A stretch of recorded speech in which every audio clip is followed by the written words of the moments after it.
Welcome to Devotions from Israel, a 5-minute word of encouragement. Today's text is 1 Samuel chapter 2.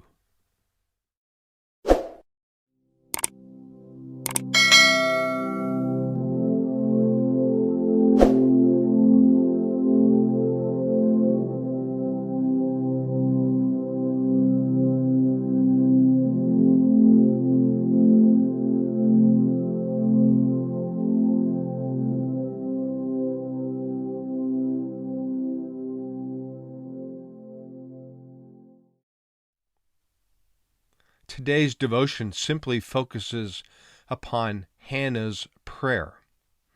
The prayer is recorded in chapter 2 of 1 Samuel. But the location is ancient Shiloh or Shiloh. Now, ever since the conquest of the land by Joshua, the tabernacle most likely took on a more permanent structure in contrast to the portable one that was used during the time of the Exodus. Here at Shiloh, there is archaeological evidence that it was most likely a more permanent structure and was here until it was destroyed in 1 chapter 4, as we recall, by the Philistines. It was probably here for a little over 300 years. However, the Jewish Talmud records 369 years. But Hannah, married to Elkanah, is childless at this point, and she comes to Eli, or Eli, the priest here at Shiloh, and she's praying, and yet her lips are not moving. Her heart's passion is to have a child. She's been barren up to this point. So every year she would come for the festival at Shiloh.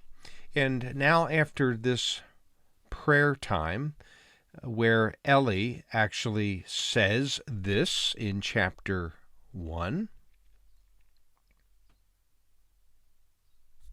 as we read his response to her prayer, "Go in peace, and may the God of Israel grant you what you have asked of him."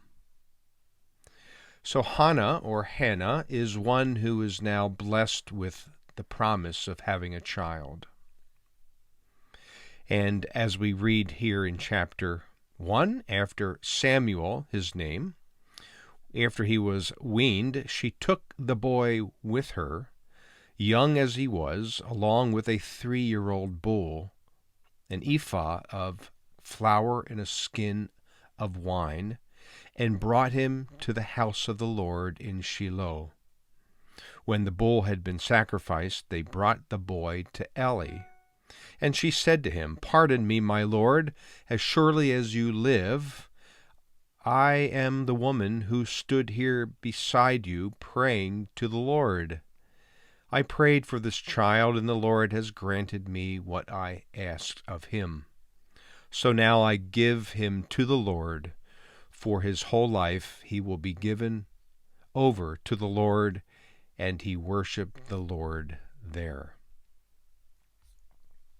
This moves us to the prayer that's recorded in chapter 2.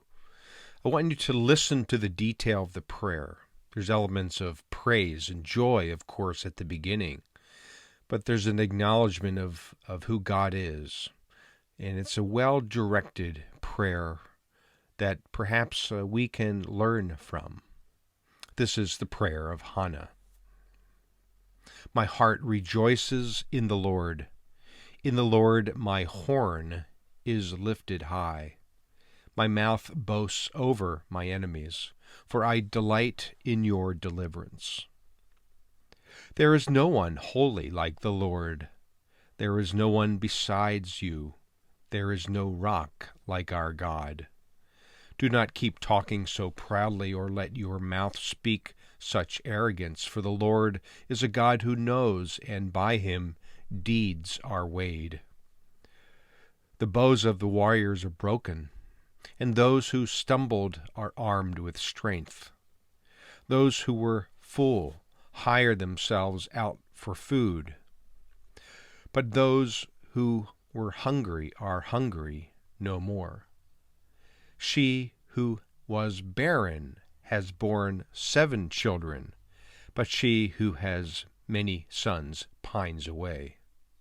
The Lord brings death and makes alive. He brings down to the grave and raises up. The Lord sends poverty and wealth. He humbles and he exalts. He praises the poor from the dust and lifts the needy from the ash heap. He sits them with princes and has them inherit a throne of honor. For the foundations of the earth are the Lord's. On them he has set the world. He will guard the feet of his faithful servants, but the wicked will be silenced in the place of darkness. It is not by strength that one prevails. Those who oppose the Lord will be broken. The Most High will thunder from heaven. The Lord will judge the ends of the earth. He will give strength to his king and exalt the horn of his anointed. So in the context of Samuel being dedicated to the Lord's service, Hannah now freely expresses this prayer to God. She acknowledges his sovereignty, his might, his power. Even words of warning are shared, representing the God of life and even the God of death. God rules sovereignly, and Hannah at this point well knew this. And this prayer today is known now in the Jewish world as one of the most important prayers even offered to God. How's your prayer life? How's my prayer life? Do we typically simply ask for things in our prayer time as if God is the ultimate giver? And he indeed is. And yet he is to be blessed by us as we exalt his name in prayer, as we give thanks to him.